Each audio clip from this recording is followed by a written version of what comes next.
Americans continue to experience record high gas prices. The data shows that President Biden also sent 5 million barrels of oil to Europe and Asia last month. That was from our strategic petroleum reserves. President Biden on Saturday also renewed a call for gasoline suppliers to cut their prices.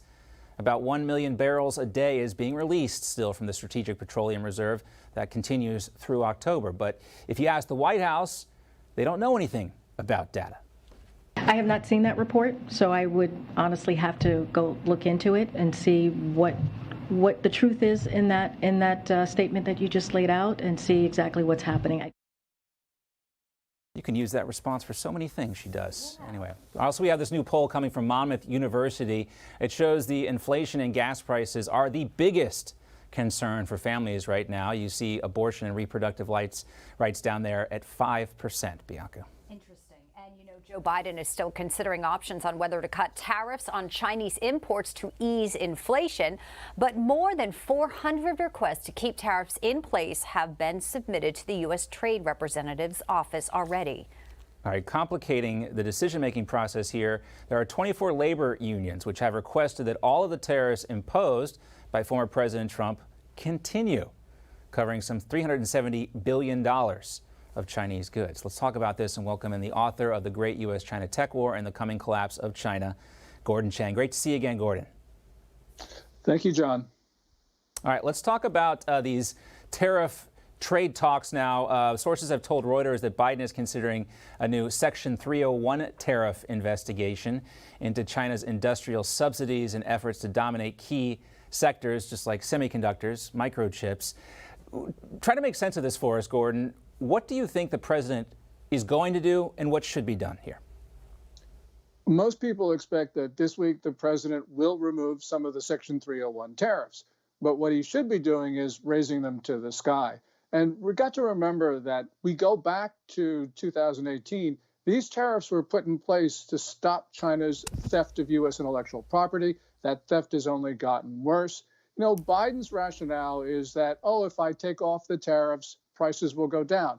That shows a fundamental misunderstanding of how prices adjust. Sellers do not drop their prices when their costs go down. Sellers drop their prices only when demand for their goods goes down. And, you know, here again is another example of the president not understanding the basic principles of the way the American economy works, the way that any economy works. Right. It's sad because, again, it's understanding economic policies, which he doesn't appear to in the energy area as well. And, you know, Biden touts himself as being this pro-labor president, the most ever. But if he does remove these tariffs, Gordon, he'll not be turning his back on key constituents ahead of the midterms. And again, a policy that was a Trump-era policy that was working. It seems deliberate that they just want to reverse course from anything from the prior administration. Yeah, you put your finger on something very important, Bianca, and that is because there has been so much chatter that the president will remove the tariffs.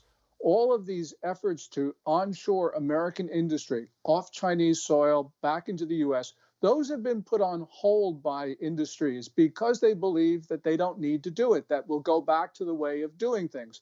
And so really, you know, Biden talks about how he's the friend of the American worker, but the decisions that he's in fact made have helped workers. Yeah, but they're Chinese workers, not American ones. Well, let's also talk about Secretary of State Anthony Blinken. He's going to see his Chinese counterpart this week at the G20 summit in Indonesia. You know, Gordon, what do you expect to come of this? Nothing. First of all, the G20 has been a failure. And it's a failure for the same reason that the UN Security Council is a failure. And that is because you have the great powers are in disagreement on the most important issues of the day.